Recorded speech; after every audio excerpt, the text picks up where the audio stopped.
Hey my friends, thanks for checking out my video. Today's topic is on pride or ego. Enjoy.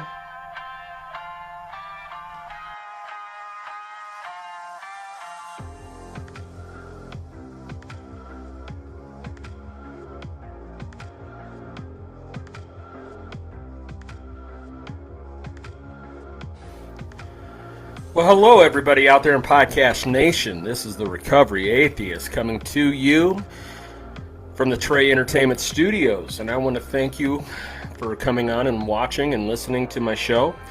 And I am so happy that Biden is the president-elect today and not Trump. So today's topic I'm going into today is going to deal with some of what we've had to deal with over the last few months, especially dealing with what has happened in this election and just in life in general. And that is, what is the difference between having pride and having ego, being egotistical? There is a difference. A lot of times people want to sit there and say that pride is just ego. I do not agree. I do not agree with that. I believe that it is okay to have pride in what you do. It is okay to have pride in what you do at work. It's okay to have pride in what you're doing in your recovery. That is completely different than having a pride that's egotistical. Give some examples. Okay, so you look at the election. Okay, just one second here as I grab my iced tea. Need a little bit of a beverage.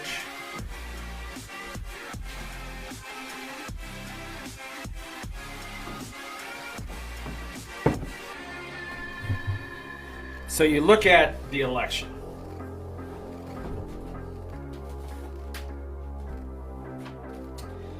You've got two guys that are of different ways of doing things. You've got Trump, who, let's just be honest about it. This guy his ego is beyond ego. It is so puffed up and he postures with it, and it is so over the top that it is not doing any good for the country. It's not doing any good for what we're trying to do here, dealing with COVID. His ego tells him that he knows everything about COVID and what is good for us as citizens, and that is not the truth.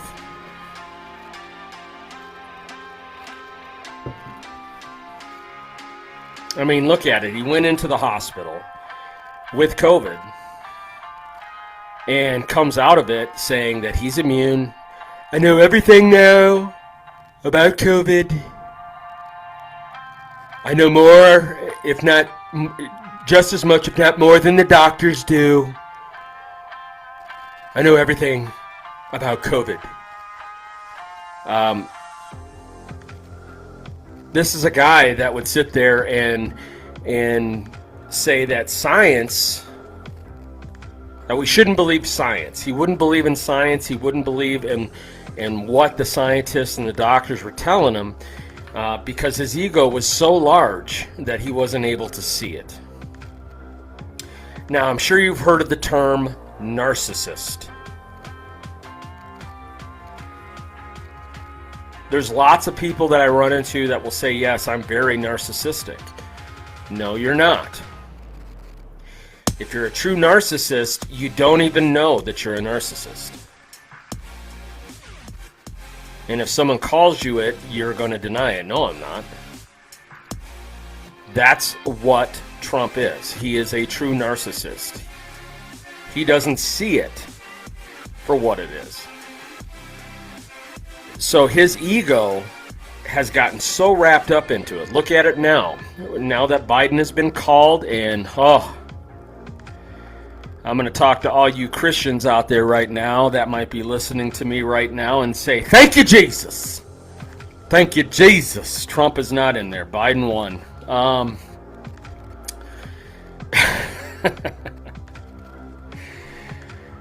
But now that Biden has won, and it's been called for him in his favor, Trump's ego is going to get in the way of all of this and say, no, I won. I completely won. I won days ago. You're not going to tell me anything different. I won. This is all a conspiracy. This is all fraudulent voting. This is all... No, it's a conspiracy. I won. I won. Because he always thinks he wins. That's ego. That's different than having pride.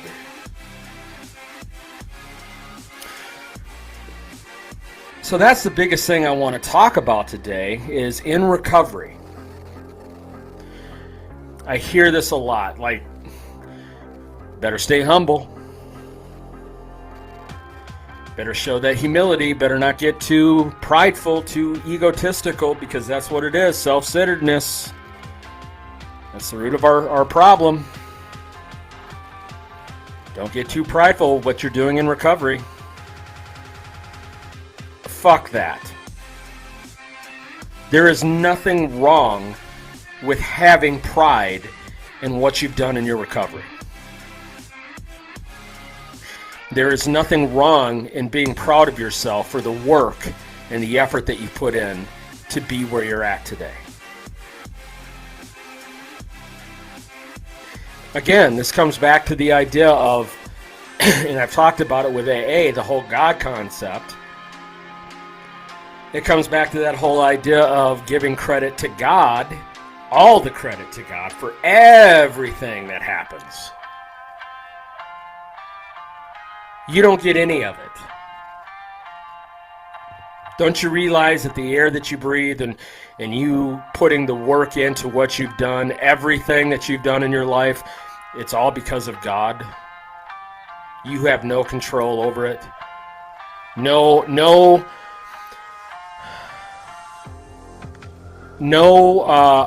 kudos, no props go to you for what you've done in your life. It is all God that has allowed it. No.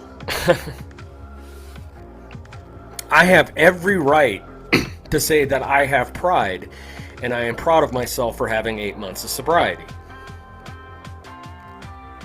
It's not ego.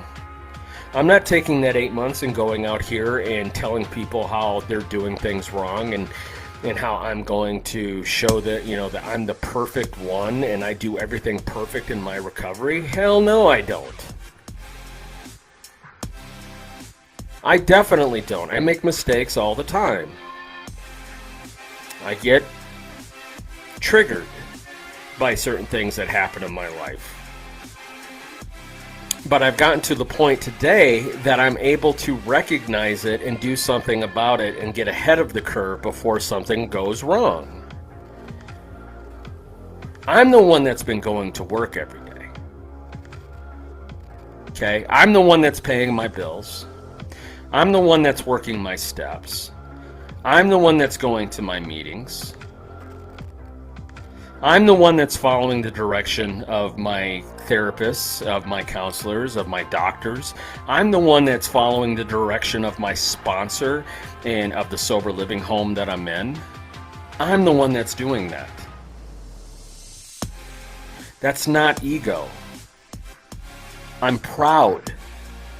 I have pride that I have been able to do this and have been able to do it successfully and have been able to attain life back the way that I would like it to be. That's not pride. That's not ego. That's pride. That's having... If you didn't have any pride in your life, why would you get up and shower? Why would you even comb your hair? Why would you fucking care?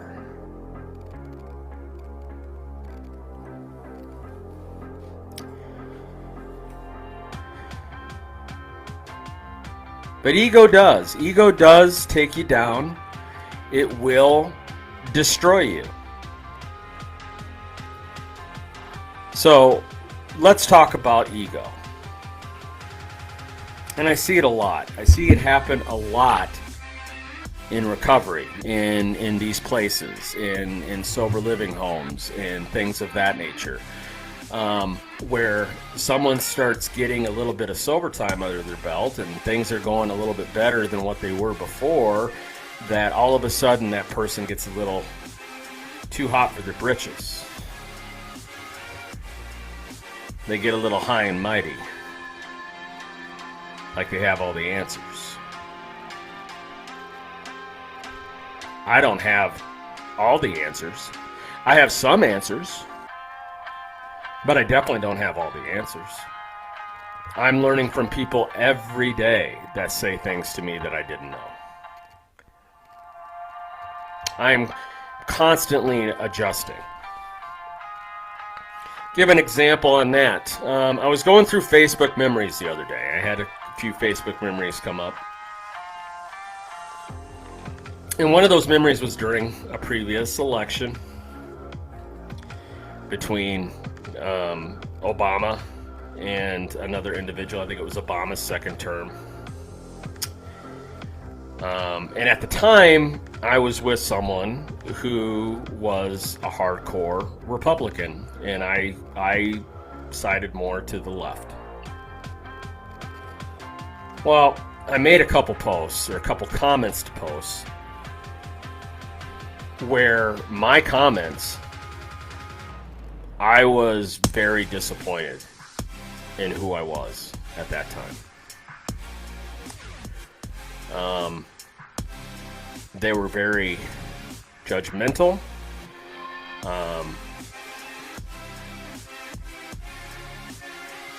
I wouldn't say racist. They were borderline that way.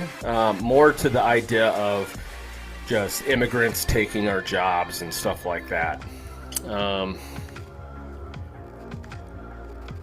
I put down Obamacare because at that point I didn't have to use Obamacare. At that point I was in my career. I had my own health care through my job. I wasn't using any kind of state funded, any kind of federal help. Now I realize, looking at that, how stupid, ignorant, and egotistical I was. It was wrong. And see, I can promptly admit it. When I read that, I was very disappointed in who I was at that time. And again, that ego was there. Now, at this time, I had sobriety. It was like 2012. I had sobriety at that time, but it wasn't too much longer after that, a couple years, that I went back to drinking. And it's been hell on earth since, until these last 8 months. My ego was consuming me. I felt I had all the answers. Hell, I've got 11 years sober at that point. I know what I'm doing. I've got this all solved. I can help you. Just listen to me and you'll do everything right. And I would go into my work that way. I would go into being a counselor and be running these groups with clients and have that feeling of, I'm better than everybody. I have all the answers. You need to listen to me. And it was just the start of my downfall. It was the start of me destroying everything in my life, including a marriage, a career, myself, my mental health, spiritual health to a certain extent, family and friends. I burnt them up because of my ego. And I see this a lot. I see this a lot in recovery groups. But I'm not just going to pick on AA. I'm talking about all recovery groups. That the ones who have been there the longest, the ones that have, over 10 years of sobriety, all the way up to the old timers, they start getting this ego. Like they have all the answers. Like they're going to be sober the rest of their lives. Like they can't be touched. Speaking from someone who had 13 years sober and went back out, oh yes, you can be touched. You can fall down just like anybody else. Don't matter how much time you have. If you stop working the program, if you stop doing what you're supposed to do in your recovery, and you start getting high and mighty, start getting that ego, that false pride going, guess what? You can fall on your face. And I've seen it. There's been plenty of people in recovery that would have 30, 40 years of sobriety, and then they go back out. And it's just as bad, if not worse, than what it was before. They even, it's so common that they even have a part in the big book where they talk about it. A man who had been sober for multiple years, 30-something years, retired, decided he could have a drink, and he was dead within 2 years. It's cunning. It's baffling. It's powerful. You don't know how it's going to attack. And the biggest thing with that is that we know the signs.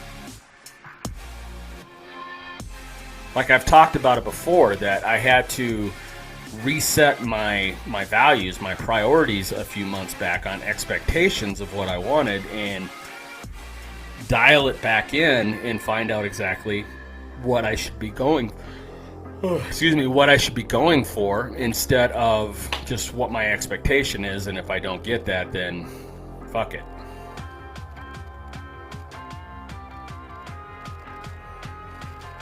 We need to look at where we're going with our lives. I've had to redo things, go in a different direction, because the way I was going was leading me back down the path to go back out, and I knew it. You know this, addicts and alcoholics out there. Don't lie.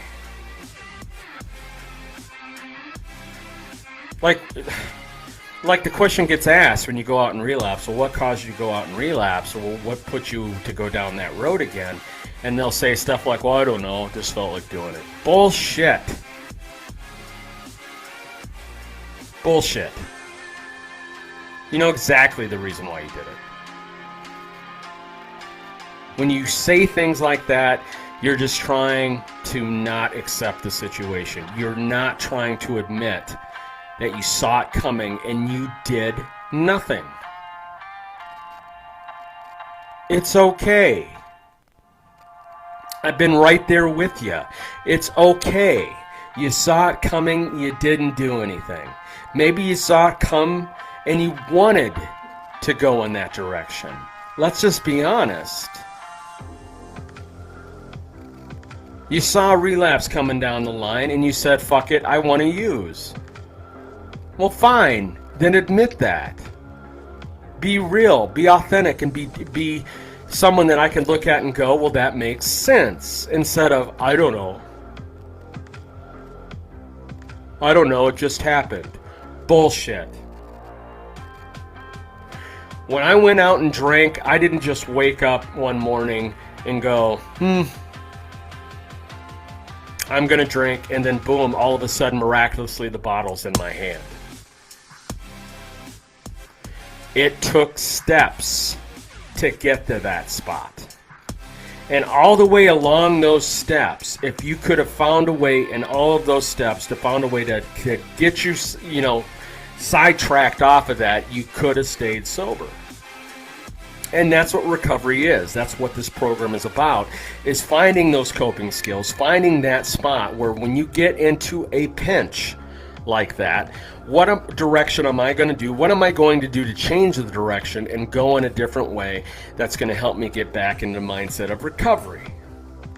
But a lot of times we don't do that. A lot of times we would rather sit there and instead of, it's easier to just use.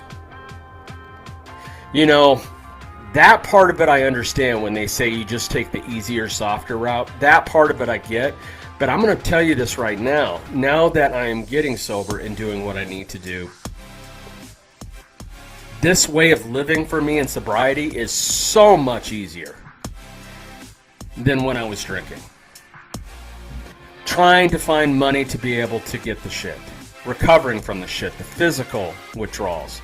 Trying to find a place to lay my head. Where am I going to get my next, meal from? How am I going to live? How am I going to keep a job?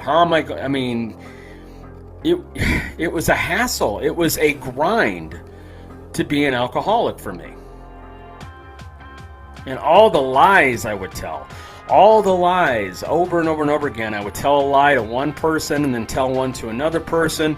I would have to keep notebooks in my mind of what lies I've told to each person so I could go back, check it, and know what I would say to them in that case, because of what I told them. And then I would get caught in a lie and then have to come up with another lie to try to cover that, which the other person who heard the lie knows that's a crock of shit.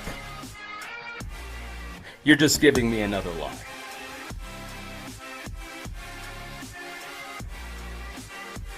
That to me seems hard.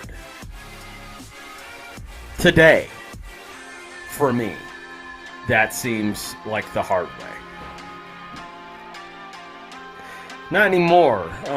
Now that I'm going in the sober direction, it's not as hard. I find it waking up in the morning, I feel wonderful. Outside of this hernia I'm dealing with, which that's going to be taken care of coming up here on Wednesday. Outside of that, I am mentally, physically, spiritually, I guess, to a certain extent. You know me as the recovery atheist. I struggle with spirituality, but I guess not in the godly spirituality way, but just in how I treat people in humanistic ways. Everything is healthier. I feel better about the choices and the life that I live.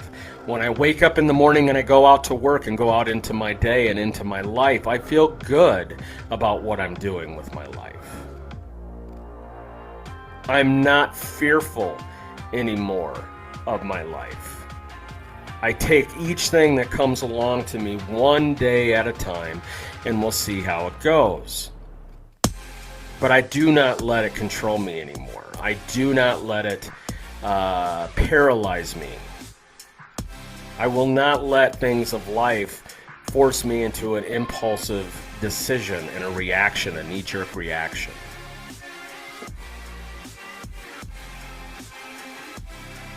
And these are the things that ego will do. And see, ego is not just, I've been sober 10 years. Ego can be on the other side. You could be needing to ask for help, but will not do it because of your ego. You see where I'm going with this? Ego is a killer of people's lives.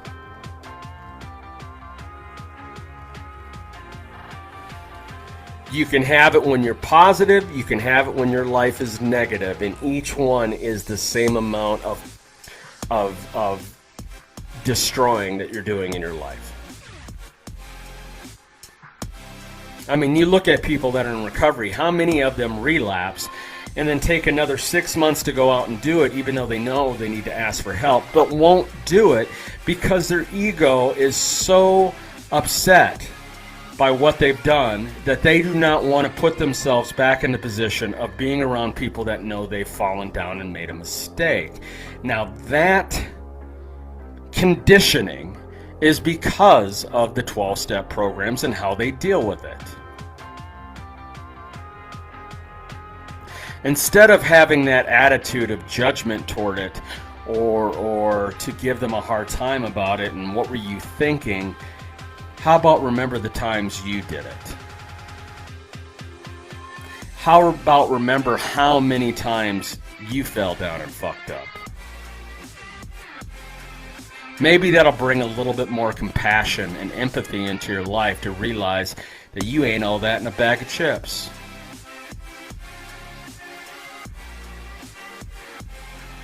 These are the things that really upset me when it comes to recovery.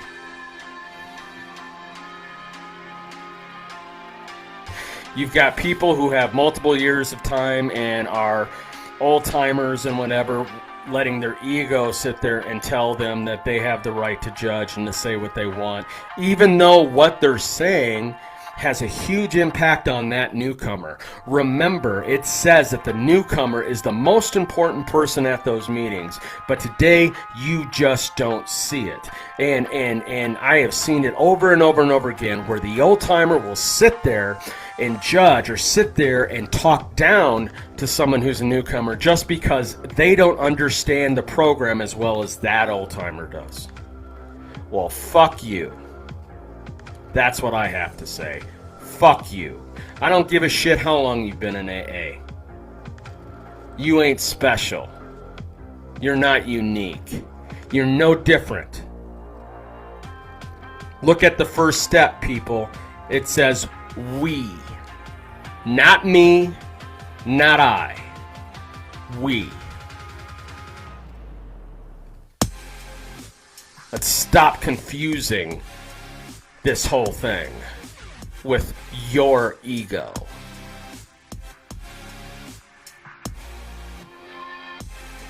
It's one of the reasons why I struggle with being around people that are old timers, or people that have been around in the program and in the rooms for years and years and years, because they get conditioned and they get set in their ways instead of realizing how they need to help people and how they need to reach out to these people. You know the reason why AA is losing people every single year? You want to know that? You want to know why religion continues to lose people every year? And the biggest demographic for both AA and church and religions of age groups is the young people between the ages of 18 and 28. You want to know why that is? It's because you cannot relate to them. You're not even trying to relate to them. You're not even trying to see it from their point of view. You're not even trying to help. Because I can guarantee you what they're going through right now is completely different than what you're going through. And I guarantee it's completely different than what you went through when you were their age. You need to meet these people where they are at. That was one of the biggest things that I was taught when I was a drug counselor here in the state of Minnesota, was you meet the clients where they are. You don't force them to be in a certain box. You don't try to make them into a certain person that you want them to be. You meet them where they're at and help them. You don't tear them down to build them up. You meet them where they're at and build them up from there. But you don't see that. And you look at this country, you look at the election, you look at the division that we have in this country, that's exactly what is going on. Now, hopefully, now that Biden has gotten in there, we will have some healing, and we will have some more bipartisan talk and communication coming together to try to figure out what we need to do, because we're all dealing with the same issues. Number one is COVID. 120,000 people testing positive every day. They say by the end of next week, 200,000. It don't matter if you're Republican or if you're Democrat or you're communist or socialist. It don't matter. It's killing all of us the same. So what are we going to do about it? We need to come together and figure out a solution for the problems we all are facing, instead of sitting down and bickering left and right about everything that could possibly be a difference between each other.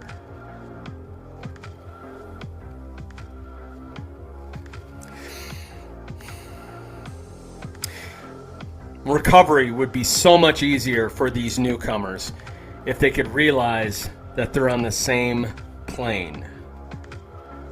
They're on the same road. They're on the same level as everybody else. Because I don't care, like I said, you got 30 years or you got 1 day. Each one of us is vulnerable to a relapse. One might just have a little bit more understanding and more coping skills, maybe has been around it long enough, but I know people with 30 years of sobriety that are not working a program, that are dry drunks, that will sit there and talk to people like they have all the answers, and this person over here with 3 months is more understanding and has a better idea of what recovery is than that person with 30 years. I've seen it over and over. I have been in and out of the AA rooms now for 18 fucking years.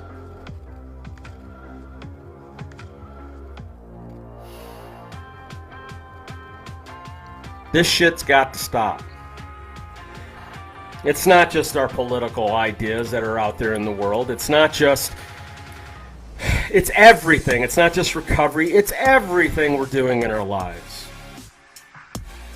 Stop always looking for the differences.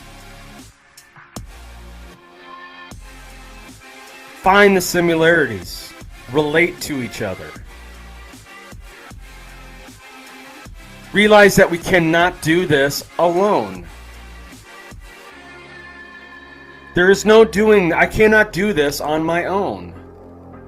And what's really sad about that is there's times that I have asked people in other times of recovery for help and they just blow me off. It's like, well, what am I supposed to do? I'm actually asking for help and no one wants to. That's wrong. I don't like every single person that I run into. I don't like every single person that's in and around my life. I'm not saying I hate them. I don't necessarily like them. I have a little bit of a dislike for their beliefs, their behaviors, and who they are that way. But I don't hate them. But damn it, if they came to me asking for my thoughts or help about something and I had something I could share to be of assistance and help, you know I would. Because I would want the same courtesy done to me. Don't let your ego sign a check you can't cash. Don't let your ego get in the way of how you can help another person, because by helping that person, it's going to help you. So if you can't help that person, it's your ego saying you don't need any help. Good luck with that. Good luck with doing this on your own.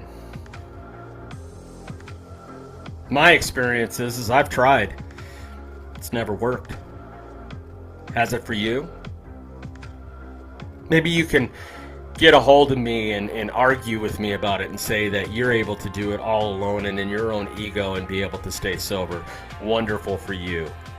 But the biggest majority of the people, the 99.9% of the others, we can't. And I really wish you would stop selling that horse shit to people. That's like Trump selling his horse shit when none of it is true.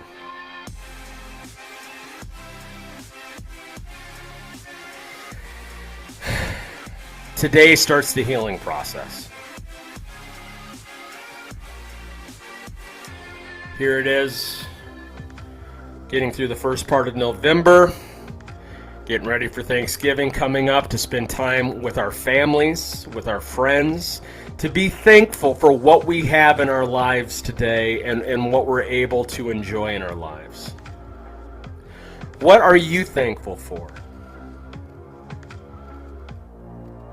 Eventually down the line, I'll be doing a Thanksgiving episode to just talk with everybody and see what it'll be what I call a Thanksgiving thanks episode. And I'll give my list of things that I am thankful for.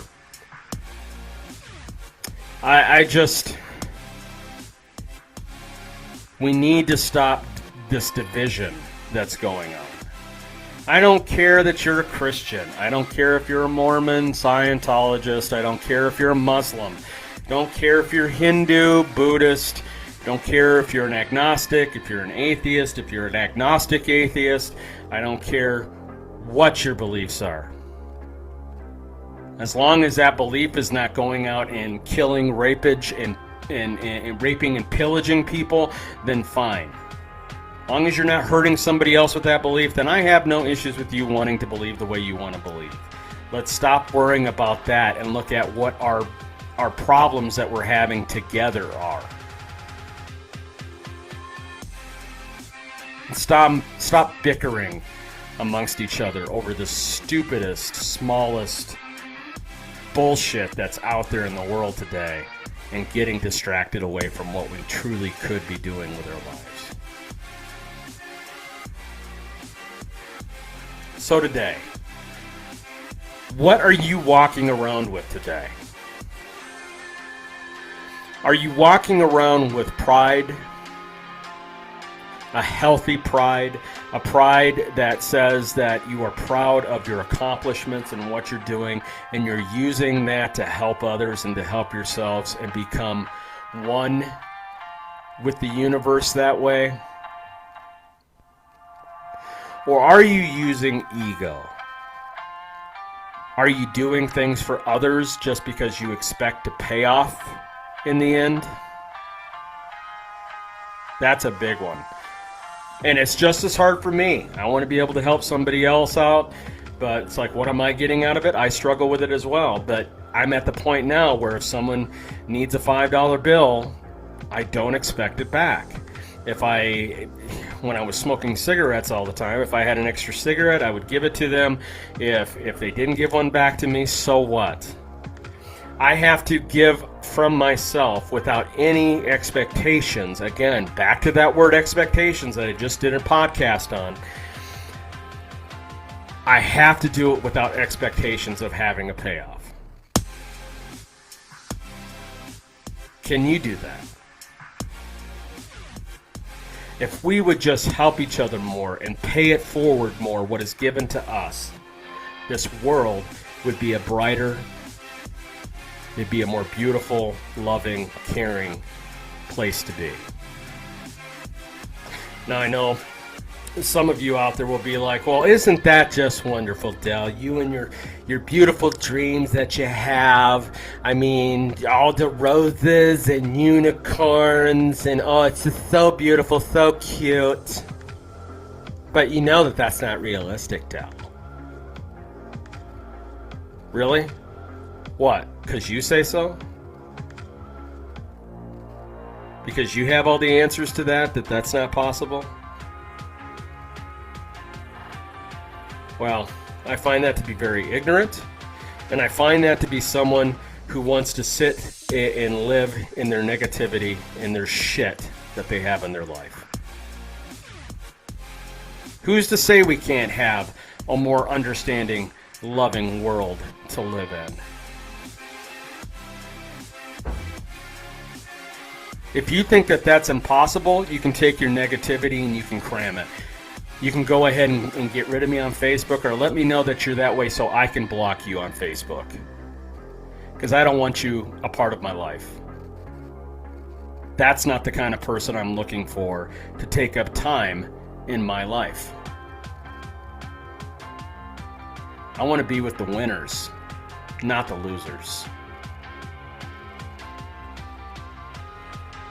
So today, think about it.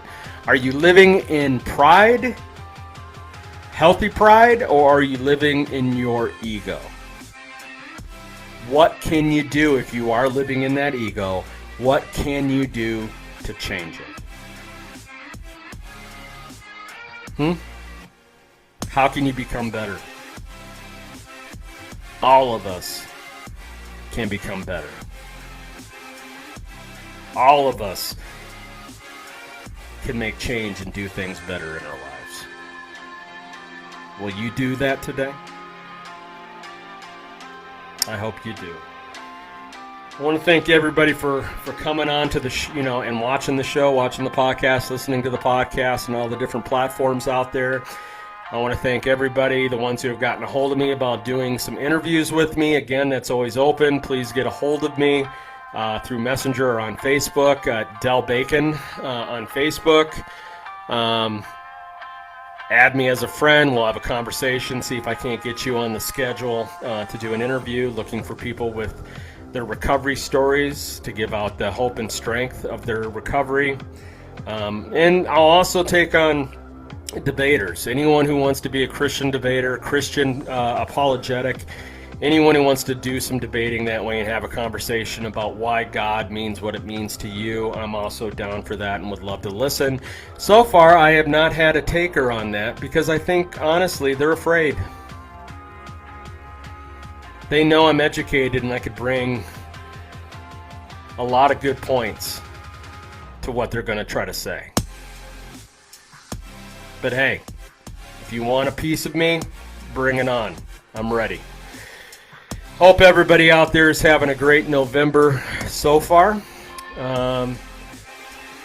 Once I get through this, I know I'm doing a Zoom interview tomorrow with a great woman from Australia, my first Australian listener and fan, and I hope to spread more into Australia.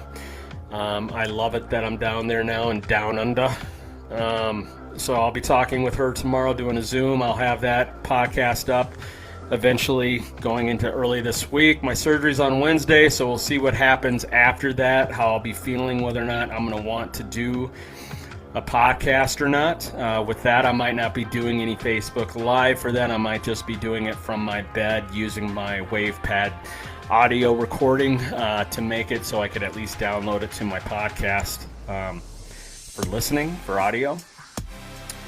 But yeah, I want to thank everybody who has become a fan, who's my audience, who checks in with me from time to time, who listens and downloads my podcast. We're getting more and more downloads. I just passed over 600 downloads, and it just seems like the number is going through the roof, averaging almost 300 downloads a month now, and it's all because of you people out there supporting me, and I really thank everybody for doing that and for supporting me through this life experience that I'm going through. I'm hoping I'm helping you as much as you're helping me. I love everybody. Like I always say, it's not that I'm wrong or I'm right. It's just my perspective. Peace out, everybody. Be safe. Hey again, friends. Thanks for watching my video. Today's topic again was on pride or ego. Please subscribe to my YouTube channel, The Recovery Atheist, or you can email me at therecoveryatheist@gmail.com. You can take me wherever you go on Spotify or other platforms on your iPhone and Android devices. Take me on the go when you're on the go. Be safe out there.